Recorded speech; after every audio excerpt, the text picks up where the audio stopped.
lari ke hutan sampai 3 hari. 3 hari balik, langsung nikah. Oh. Ini kayak ta'aruf versi Vietnam ya.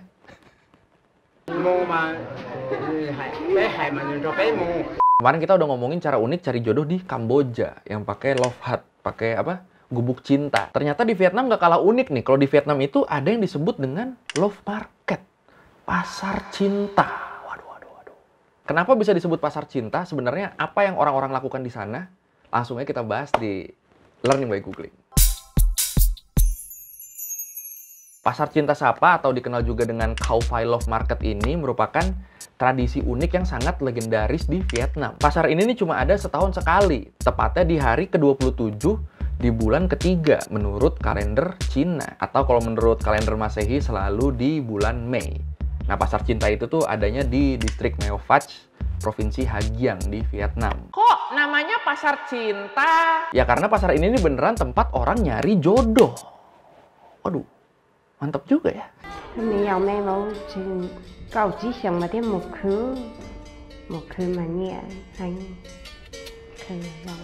Gimana caranya? Ada beberapa cara. Yang pertama, jomblo-jomblo di sana ini bakal buka lapak. Terus ditaruh tuh semua barang-barang mereka di lapak itu. Tapi sebenarnya tujuan utamanya itu bukan buat dagang, tapi buat menarik perhatian lawan jenis. Makanya yang buka lapak di sana tuh, yang ditaruh tuh barang-barang terbaik mereka.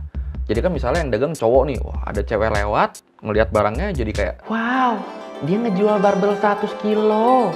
Dia pasti cowok yang atletis. Tertarik, jadian.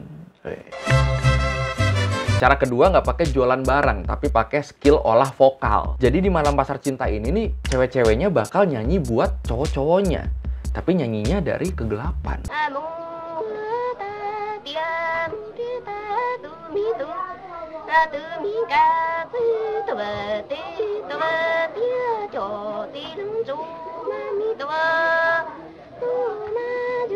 Nyanyi terus sampai ada anak laki-laki yang nemuin mereka. Dan kalau misalnya mereka cocok, langsung tuh mereka biasanya lari ke hutan sampai 3 hari. 3 hari balik, langsung nikah. Oh. Ini kayak ta'aruf versi Vietnam ya.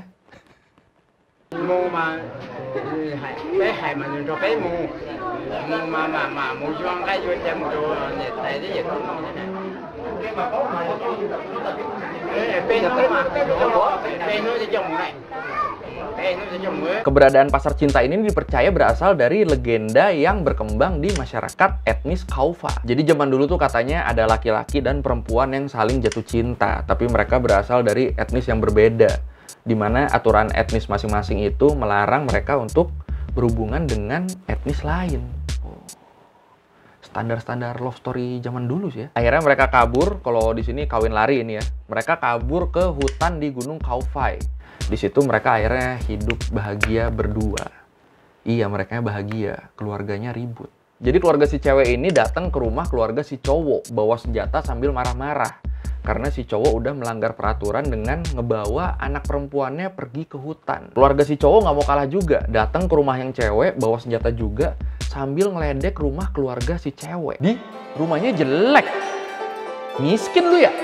Perang lah akhirnya ini dua keluarga kan, tusuk-tusukan segala macem. Orang-orang kampung dari masing-masing keluarga ini juga ikutan perang akhirnya di situ, ribut tuh pokoknya tuh. Si cowok sama si cewek yang kabur ke hutan tadi tuh ya nggak kuat lah mereka ngelihat keluarga mereka masing-masing pada saling bunuh cuma gara-gara mereka. Akhirnya mereka mutusin berpisah dan pulang ke rumah masing-masing. Tapi sebelum berpisah mereka bersumpah bakal menjadi suami istri di kehidupan selanjutnya. Dan akhirnya hari dimana mereka berpisah inilah yang dijadikan hari diadakannya Pasar Cinta Sapa. Aduh, sedih juga ya.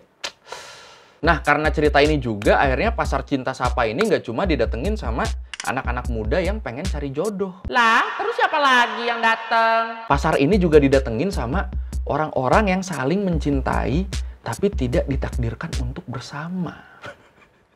Anjir, geli masa gua. Aduh. Jadi di malam hari pasar cinta ini bakal didatengin juga sama orang tua atau pasangan suami istri. Tapi pas sudah sampai di sana, mereka ini bakal misah.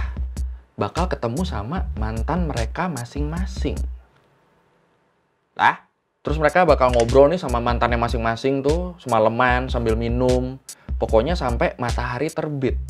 matahari terbit, ya mereka balik lagi ke pasangannya masing-masing. Dan habis itu mereka nggak boleh lagi mikirin tentang mantannya itu.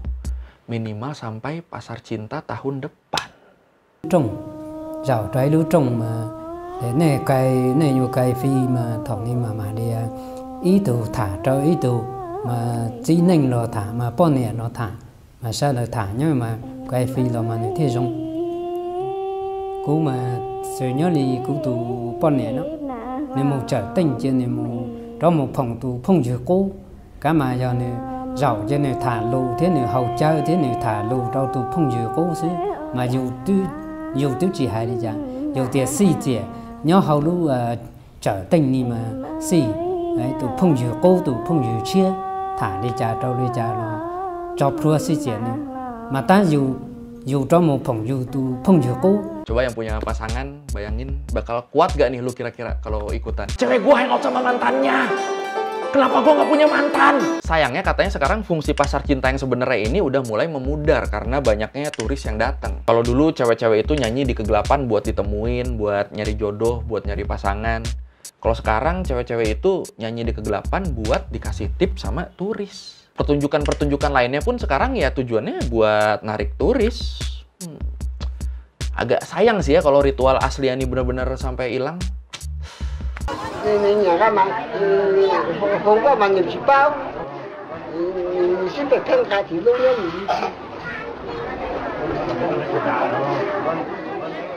Oke, sekian learning by googling kali ini tentang pasar cinta di Vietnam. Unik juga ya, ternyata masing-masing negara itu punya caranya sendiri-sendiri dalam mencari jodoh. Loh, kalau belum punya jodoh dengan cara Indonesia kali bisa dicoba cara apa? Kamboja, cara Vietnam. Kali di situ caranya. Good. Let me try and we'll know for sure, won't we? Oke, thank you udah nonton. Kalau mau revisi kali gue ada salah atau lu mau nanya atau lu mau nambahin bisa tulis di komen. Kita diskusi di situ kayak biasa. Oke, thank you. Bye.